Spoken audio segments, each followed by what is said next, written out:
It's like...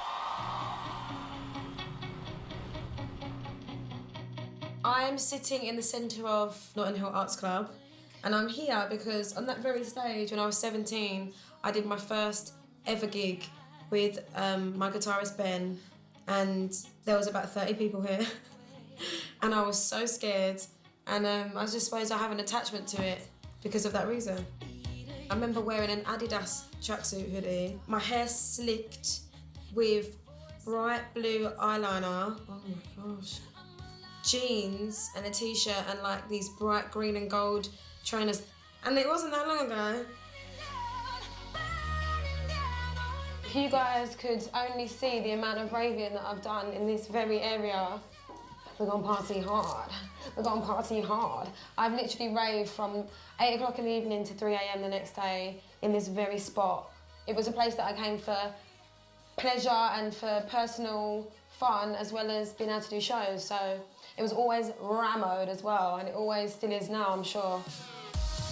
You know, I'm definitely someone that's not afraid to connect with the audience, and in a gig like this, there's no hiding away behind staging and lights and dancers and cameras and stuff. It's very much like they're there, in your face.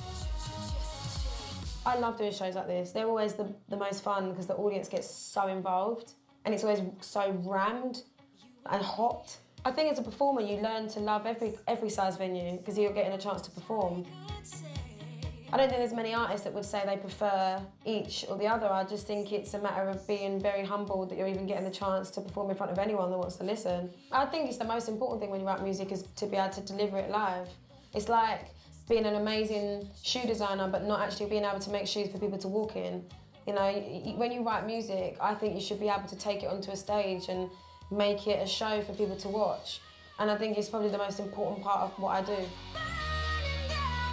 To play London, the audience is always just so up for it, and it's hometown, you know? Everyone loves to play their hometown, but I've never ever played at the Roundhouse before. It's such a beautiful venue, and it's not often I get to play in like an hour and 15 minutes either set. Usually it's kind of like, you know, 20 minutes, 40 minutes, and everywhere else in the world is often longer because they don't know me so well, so it's nice to really give a big show to the London crowd. I'm here with my stylist, Kobe, and basically what's really important is that myself and my stylist communicate and discuss what shows we have coming up. So for the Roundhouse gig, we have 3 looks. First look is... red carpet. Which is probably going to be... one of these. One of these. Well, on stage, I would never wear something like this. Never say never. Justin Bieber taught me that. This is something that I'd probably start on stage with, like have it on, like come on and be a bit like, yeah, what up, nice to meet you.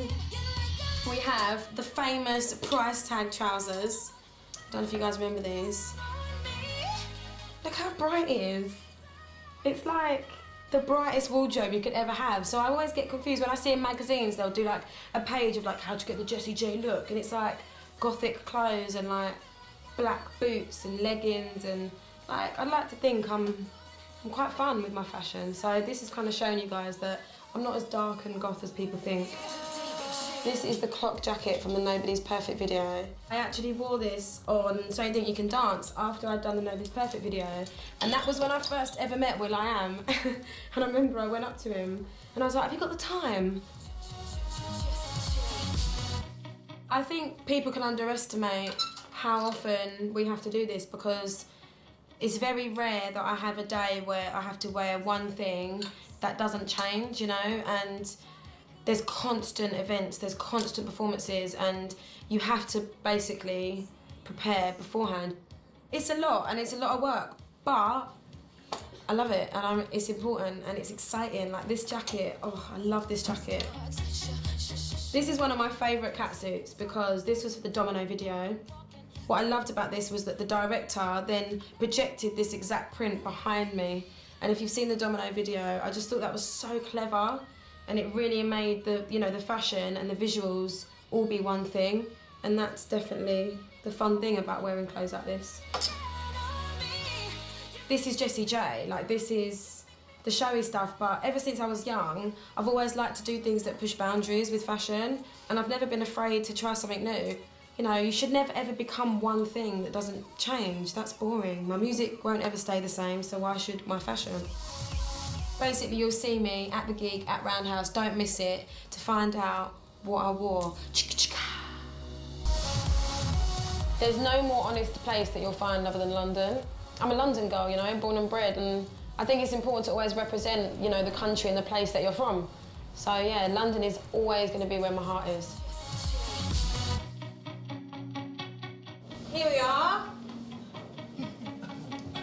How does a label work? I don't know really, which is probably good because I sing and write songs, and that's like how I like it. Today is basically me taking my fans, inviting them into the world of many important things that are in my life, and right now I'm in the boardroom at my record label, Island Records, and this is where I put the pen to the paper. I remember the first time I came here, they were playing Part in the USA, Miley Cyrus's video on the televisions downstairs, and I shouted out, "I wrote that song!"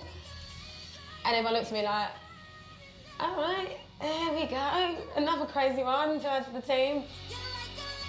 For me, as an artist, it was putting a pen to a piece of paper and going, what do I want to sing about? My only way that I could let myself free and let myself have an understanding of what was going on in here and in here was music. And so I think that's where the songwriter thing was always the core of everything, because without the songs, I had nothing to say. One thing I've always said is never expect, never presume, and always work hard. But in the meantime, always be true to who you are. And I've never ever believed in anything other than working hard for any kind of success that anyone had.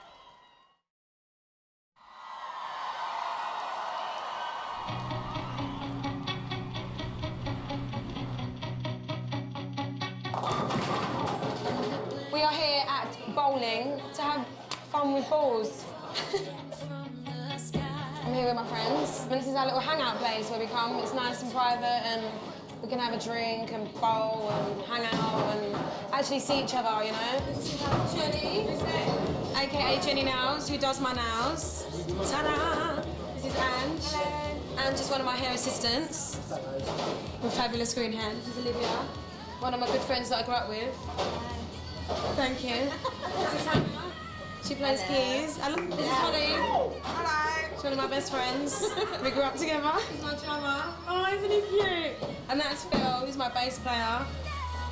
I'm all right. I'm not terrible. Every now and again, I might get a cheeky strike. And that's how we roll.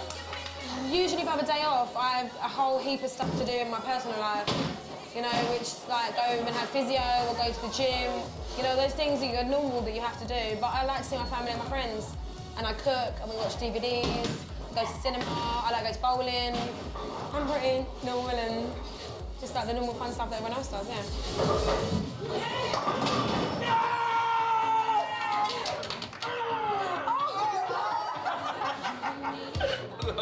I think my friends are very aware that it's not as easy for us to do public things now. It isn't as easy as it once was, so it's nice to have time with my friends, you know, without being Jessie J.